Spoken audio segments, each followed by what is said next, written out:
Bukan Istri Bayaran, oleh Eva Ting. Part 6. Felicia terbangun dan mendapati sulur-sulur matahari menerobos gorden tipis yang menghias jendela kamar. Ia menyipitkan mata dan melirik jam dinding yang menunjukkan pukul 9 pagi. Ini rekor barunya selama menikah. Ia belum pernah bangun sesiang ini. Felicia berbalik dan sedikit kecewa tatkala tidak mendapati Marco di sisinya. Ia bangun dan duduk di pinggir ranjang. Tidak terdengar suara apapun dari kamar mandi yang artinya Marco sudah keluar dari kamar. Felicia segera beranjak ke kamar mandi, mencuci muka dan gosok gigi tanpa mandi. Setelahnya buru-buru keluar dari kamar.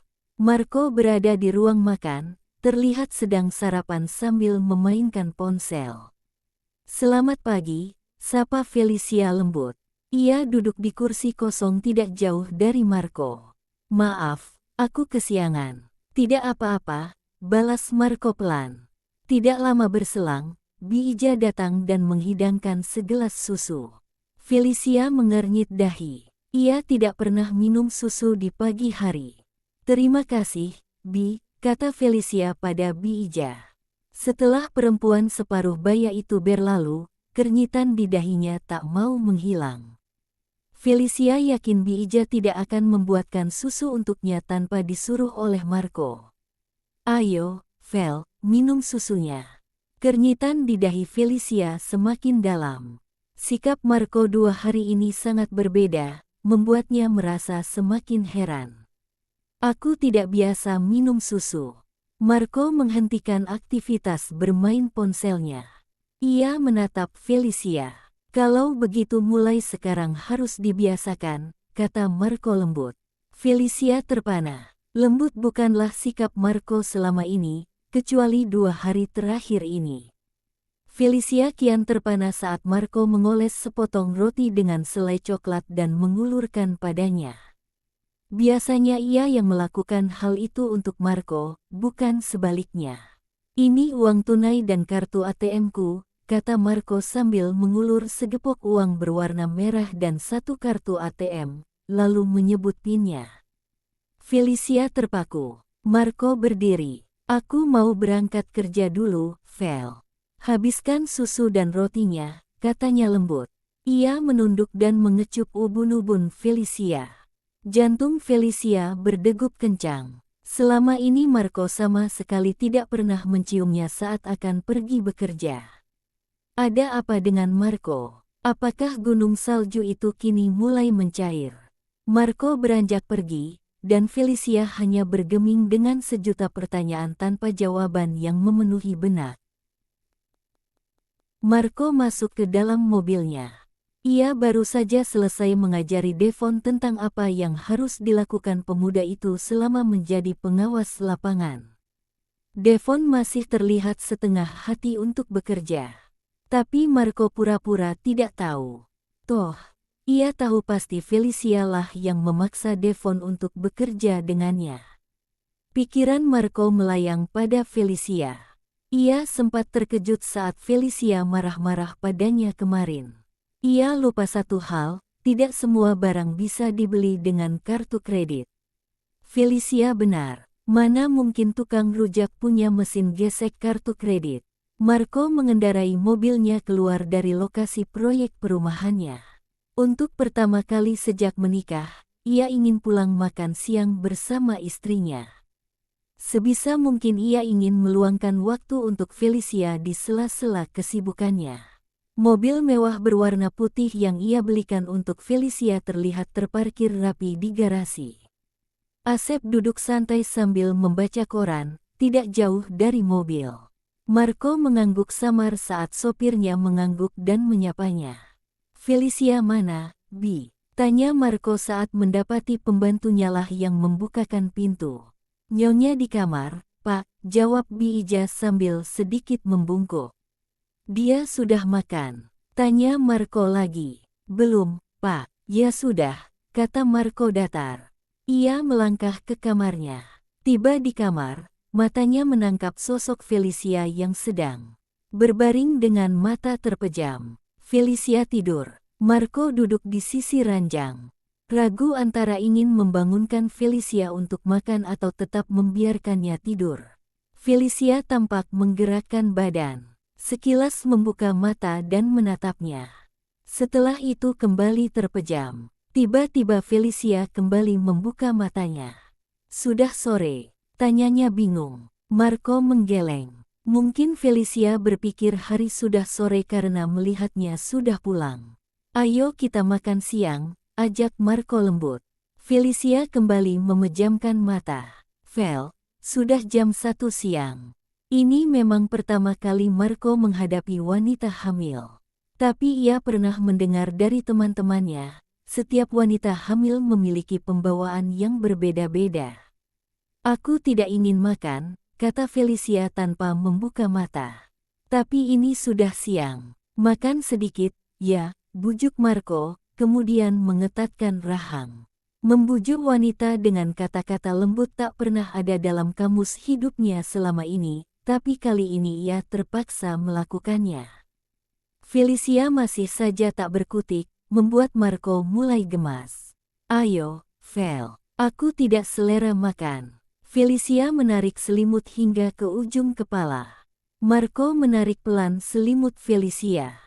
Jadi mau makan apa? Tanya Marco lagi. Sebenarnya ia mulai tidak sabar.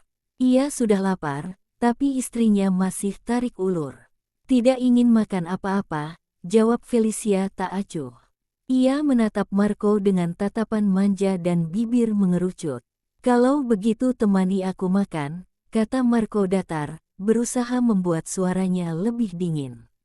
Ia sering merasa Felicia heran dengan perubahan sikapnya.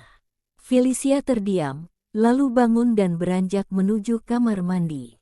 Setelah menunggu beberapa menit, Felicia sudah keluar dengan wajah segar dan tubuh berbalut jubah mandi.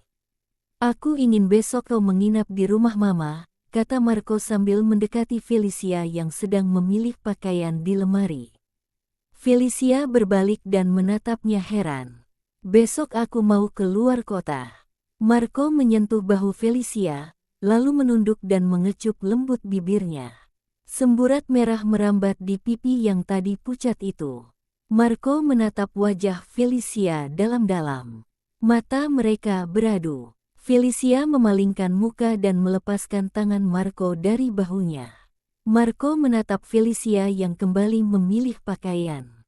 Kalau begitu aku menginap di rumah orang tuaku saja, kata Felicia sambil mengambil celana pendek berbahan denim.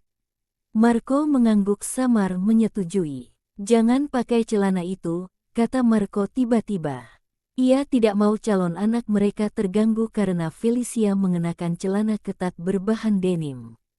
Kenapa? Tanya Felicia heran. Marco tidak menjawab, malah bergerak mendekati lemari, kemudian meraih sehelai gaun sederhana. Felicia makin mengerutkan kening. Pakai ini saja. Tapi kan kita cuma di rumah, tukas Felicia makin bingung dengan tingkah Marco. Ia menatap gaun di tangan Marco. Pokoknya pakai gaun ini saja. Marco menyerahkan gaun itu pada Felicia. Setelah itu, ia langsung beranjak meninggalkan kamar. Ternyata sangat sulit bersikap saat sedang menyembunyikan sebuah kenyataan. Apalagi kenyataan yang bila Felicia tahu, mungkin Felicia akan mengamuk. Dan lebih parah, menggugurkan kandungannya. Felicia menyusulnya yang sudah duduk di balik kepala meja makan. Bi Ija pun sudah menyiapkan nasi dan lauk untuk makan siang mereka. Felicia terlihat menutup mulutnya dengan tangan. Ada apa? Tanya Marco. Felicia menggeleng. Marco menatap Felicia dengan pandangan penuh tanya. Setelahnya ia mulai makan. Felicia sama sekali tidak menyentuh makanan di piringnya. Nasi di piring Marco sudah habis separuh, ia memang sangat lapar. Tapi Felicia masih saja tidak memakan nasi dan lauknya. Akhirnya Marco mengambil otak-otak ikan tenggiri dan menyuapi Felicia. Felicia terkejut, tampak tidak siap dengan perhatiannya. Walau begitu, Felicia tetap menerima suapannya. Dengan mata tak lepas menatapnya. Tiba-tiba Felicia batuk-batuk dan langsung menuju wastafel. Marco menyusul Felicia yang sedang muntah-muntah. Setelah Felicia selesai muntah-muntah, Marco menyodorkan air putih. Felicia menerimanya tanpa banyak bersuara. Setelah meminumnya sedikit dan mengembalikan gelas padanya, Felicia beranjak ke kamar tanpa menoleh lagi. Saat Marco menyusul, Felicia sudah berbaring dan menarik selimut sebatas bahu. Marco menatap Felicia dengan perasaan khawatir. Ia mengerti Felicia muntah-muntah karena bawaan hamil. "Mark, tenggorokanku tidak enak, boleh minta Asep belikan mangga muda?" tanya Felicia tiba-tiba. Marco mengangguk. "Pizza juga," imbuh Felicia. Marco kembali mengangguk dan tersenyum tipis. Ia turun ke lantai bawah untuk menemui Asep. Setelah menyuruh Asep membeli mangga muda dan pizza, ia kembali ke kamar. "Mark, boleh temani aku belanja nanti malam?" tanya Felicia tiba-tiba saat Marco duduk di pinggir ranjang. Marco kembali mengangguk tanpa bersuara. Selama ini Felicia tidak pernah mengajaknya berbelanja, selalu ia yang mengajak lebih dulu. "Ya sudah. Nanti malam kita jalan, sekarang kau istirahat saja sambil menunggu Asep pulang." Felicia menggeleng. "Besok kau mau kemana?" tanya Felicia tiba-tiba. "Ke Tanjung Pinang, ada rencana membangun kompleks pertokoan di sana. Aku boleh ikut?" Marco menggeleng pelan. Memang sejak mereka menikah, ini kali pertama ia akan keluar kota. Tapi mengajak Felicia turut serta saat istrinya sedang hamil muda, rasanya sangatlah tidak mungkin. "Aku jenuh di rumah terus." Marco menarik napas panjang. "Lain kali saja, Vel, kau masih kurang sehat," kata Marco dengan nada selembut mungkin. Felicia langsung membalikkan tubuh. Marco duduk di pinggir ranjang dan mengelus bahu Felicia. "Vel, aku ke sana untuk bekerja. Aku tidak mau kau bosan sementara aku sibuk dengan pekerjaanku." Felicia hanya diam. Malah sekarang bahunya sudah berguncang kecil dan terdengar isak tangisnya yang sangat pelan. "Aku akan mengajakmu lain kali. Aku toh tidak sakit, hanya sakit mah biasa," kata Felicia dengan suara serak. Marco menarik napas panjang. Rasanya ia ingin langsung ke kantor dan meninggalkan Felicia yang sedang merajuk supaya masalah tidak semakin besar, tapi ia tidak tega. Untuk membujuk Felicia ia juga tidak pandai. "Bulan depan aku akan mengajakmu," kata Marco akhirnya. "Aku maunya besok, bukan bulan depan." Felicia berkeras dengan suara isak kecil. Marco mengatupkan rahang menahan kesal melihat kengototan Felicia. Akhirnya tanpa bersuara ia meninggalkan kamar. "Mark," panggil Felicia kesal. Tapi Marco tidak menoleh lagi. Ia langsung melangkah keluar dan meninggalkan Felicia yang sedang menangis. Bukannya ia tidak peduli pada istrinya, tapi sifat Felicia yang ngototan dan suka membangkang membuatnya kesal. Saat Marco pulang ke rumah sore harinya, Felicia sudah tidak ada di rumah. Memang sejak pertengkarannya dengan Felicia beberapa waktu lalu, ia sudah tidak mengekang istrinya lagi. Tapi inilah risikonya, pulang-pulang, istrinya sudah tidak berada di rumah. "Felicia kemana, Bi?" tanya Marco jengkel. "Katanya mau ke rumah orang tuanya, Pak," jawab Bi Ija sopan. Seketika bibir Marco menipis karena kesal. "Ya sudah, Bi," kata Marco dingin. Ia kembali melangkah menuju mobilnya sambil menyulut rokok. Tidak sampai 10 menit, ia sudah tiba di rumah mertuanya. Marco menekan bel, tidak lama kemudian, muncul ibu mertuanya membukakan pintu. "Marco, ayo masuk." Ratna, ibu Felicia, membuka pintu lebih lebar. Marco tersenyum tipis pada mertuanya. Wanita dengan rambut ikal sebatas bahu itu menatapnya dengan senyum ramah. Marco masuk diikuti ibu mertuanya. "Felicia baru saja keluar," kata Ratna sambil mempersilakan menantunya duduk di ruang tamu. Mendengar kalimat mertuanya, seketika amarah Marco naik ke ubun-ubun. "Kemana, Ma?" tanya Marco dengan nada dibuat seringan mungkin. Felicia tidak bilang mau kemana. "Mungkin ke mall." "Kalau begitu saya menunggu di sini saja, Ma."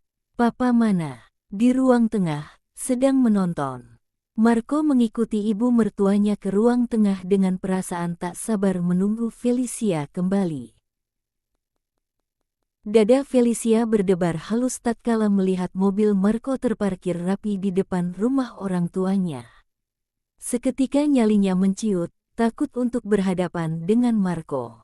Dengan langkah kaki yang sedikit gemetar, Felicia melangkah masuk ke dalam rumah. Marco sedang mengobrol dengan orang tuanya di ruang tamu.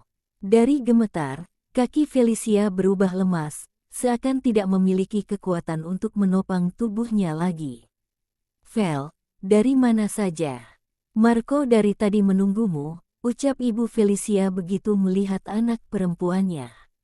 Marco menoleh.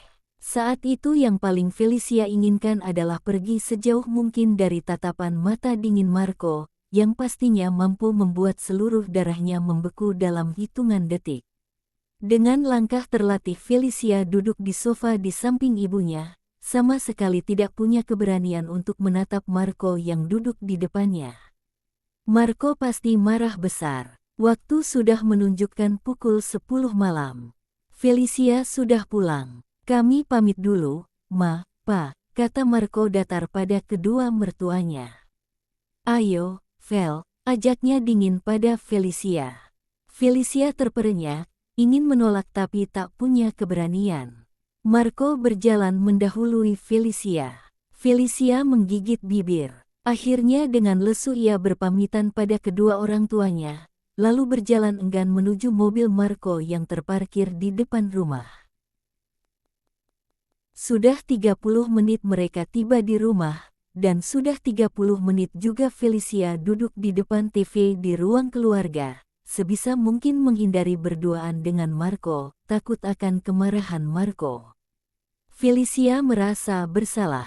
Ia pergi berduaan dengan Kelvin, meski hanya untuk makan dan menonton di bioskop, tetap saja rasanya salah. Apalagi sampai membuat Marco menunggunya sedemikian lama. "Sudah larut, ayo ke kamar," kata Marco dingin sambil meraih remote TV dan menekan tombol off. Felicia bergeming. Tidak berani berbuat apa-apa selain menunduk menatap jari jemari kakinya. "Perlu kubopong," imbuh Marco sambil menatap dengan sorot tajam dan dingin. Felicia menggigil ditatap seperti itu. Akhirnya dengan enggan ia bangkit dan melangkah ke kamar dengan langkah yang dibuat sekecil dan sepelan mungkin. Saat tiba di kamar, Felicia segera menghapus riasan dan mencuci muka, lalu beranjak ke lemari pakaian. Sejumput rasa sesal menyapa Felicia. Seharusnya ia membeli piyama, 1 atau 2 pasang. Sangat tidak etis ia memakai gaun tidur seksi dalam kondisi hubungan mereka yang tegang dan dingin seperti ini. Akhirnya Felicia meraih satu-satunya kaos oblong yang ia miliki dan sehelai celana pendek setengah paha. Ia berbalik dan menuju ranjang. Marco tampak duduk bersandar di kepala ranjang. Tanpa berani menyapanya, Felicia naik ke ranjang, berbaring membelakanginya dan menarik selimut hingga ke ujung kepala. "Kemana saja seharian ini?" tanya Marco dingin. Felicia menahan napas di balik selimut. Ia harus menjawab apa. Sedari tadi ia belum memilih alasan apa yang akan ia katakan pada Marco. Ia merajuk karena Marco tidak mau mengajaknya ke Tanjung Pinang. Atau karena Marco tidak membujuknya. Atau pilih yang tidak menurunkan harga diri, yaitu, ia pergi berbelanja dengan teman dekatnya, meski kenyataannya teman-teman dekatnya tidak ada yang menetap di Batam karena sebagian sudah bekerja di kota lain, bahkan luar negeri. Yang jelas ia tidak berani berkata jujur bahwa ia jalan dengan Kelvin. Aku, belum sempat Felicia menjawab, Marco sudah menyibak selimut. Mata mereka beradu. Dan jantung Felicia hampir berhenti berdetak merasakan betapa tajam dan dinginnya tatapan Marco. "Kemana?" tanya Marco sekali lagi. Aku Kemal," jawab Felicia dengan bibir bergetar. Tubuhnya terasa dingin semua, seolah darah tidak mengalir di dalam tubuhnya. "Dengan siapa?" Marco menyipitkan mata. "Oh." Felicia berharap ranjang yang ia tempati terbelah dan menelannya. Ia ingin menghilang dari tatapan dingin menyelidik Marco. "Mark, aku minta maaf karena tidak pamit padamu," ujar Felicia dengan hati ketar-ketir. Sengaja tidak menjawab pertanyaan Marco. Jika Marco tahu kenyataan sebenarnya, maka Felicia yakin bom mematikan akan meledak saat itu juga di kamar mereka. Tadi ia ke rumah orang tuanya karena kesal pada sikap tak acuh Marco saat ia merajuk. Sekarang, semua kesalahan seperti terletak di bahunya. "Aku tanya, kau jalan dengan siapa?" Kali ini suara Marco sudah keras membahana. Nyali Felicia makin menciut. Ini kali pertama ia melihat Marco semarah ini. Dan sekali lagi, penyesalan kembali menikam hatinya. Aku minta maaf," ujar Felicia pelan. Rasa takut membuat air mata menyengat rongga matanya. "Siap menetes kapan saja. Dengarkan baik-baik, ini adalah peringatan pertama dan terakhir," ucap Marco lamat-lamat sambil menatap Felicia dengan mata bersinar marah. Felicia terdiam dengan perasaan tegang. "Kau adalah istriku, milikku. Jadi jangan berani bermain-main dengan laki-laki manapun." Suaranya tidak kasar, tidak keras, tapi benar-benar membuat jantung Felicia serasa berhenti berdetak. Darah seakan membeku. Kehangatan meninggalkan tubuhnya. Marco menyentuh pipi Felicia dengan jemari langsingnya. "Patuh padaku sebelum aku menghukummu." Marco melepas sentuhannya dari pipi Felicia. "Dari awal aku sudah memperingatkanmu untuk setia. Jangan sampai aku membalasmu dengan ikut bermain wanita di luar sana." Wajah Felicia yang tadi dingin, tiba-tiba memanas. Ia tidak tahu memanas karena napas Marco atau karena ia mulai sadar bahwa Marco bisa saja membalas perbuatannya seperti perkataannya barusan, dan dada Felicia sesak memikirkan hal itu. Ia tentu saja tidak mau Marco-nya bersama wanita lain. Ia tidak mau suaminya itu memberikan perhatiannya pada wanita manapun. Memang Marco dingin dan kaku, juga tidak romantis, tapi Felicia tahu pasti, Marco kaya dan tampan, sesuatu yang ada pada pria yang sangat disukai hampir semua wanita. Dan Marco hebat di atas ranjang, hal yang pastinya membuat wanita bertekuk lutut. Marco berbalik dan bangun dari ranjang. Ia berjalan ke balkon kamar sambil membawa rokok. Felicia terpaku, membisu dicengkeram rasa takut Marco berpaling darinya. Dengan napas tersekat di dada, Felicia menatap punggung Marco yang perlahan menjauh. Dan ponselnya memilih waktu yang tidak tepat untuk berdering, seluruh darah Felicia seakan berhenti mengalir. Secepat kilat ia bangun dan turun dari ranjang, ingin mengambil ponselnya yang terletak di meja rias. Marco melirik sekilas ke arahnya, tidak jadi ke balkon, tapi ke meja rias. Langkah Felicia terhenti. Di dalam hati ia berharap yang meneleponnya bukan Kelvin, atau sebentar lagi ia harus menahan amukan badai kemurkaan Marco. Marco meraih ponsel yang masih dengan setia terus berdering itu dan menatap layarnya nanar. "Kelvin," gumam Marco dingin. Seluruh saraf di tubuh Felicia membeku. Dering ponsel berhenti. Tidak lama kemudian sebuah nada tanda pesan masuk, berdering. Felicia meremas jari jemarinya dengan gamang. "Selamat malam, sayang, semoga mimpi indah." Marco membaca pesan itu dengan suara mesra dibuat-buat. Kaki Felicia melemas. Ia hampir terduduk di lantai andai Marco tidak berjalan cepat ke arahnya dan meraihnya. Cengkeraman tangan Marco di pinggangnya terasa kasar, syarat emosi. "Kekasihmu mengirim pesan untukmu, sayang," ujar Marco lamat-lamat dengan nada berbahaya. Napas Felicia sesak, rongga matanya memanas terbakar air mata. Kelvin benar-benar membuat kesalahan besar. Mengapa pria itu harus memanggilnya dengan sebutan semesra itu? Mereka hanya berteman, tidak lebih. Kau lupa dengan syaratku beberapa waktu lalu, sayangku. Tanya Marco sambil membungkuk untuk membopong tubuh Felicia. Kemudian dengan langkah lebar pria itu membawanya ke ranjang.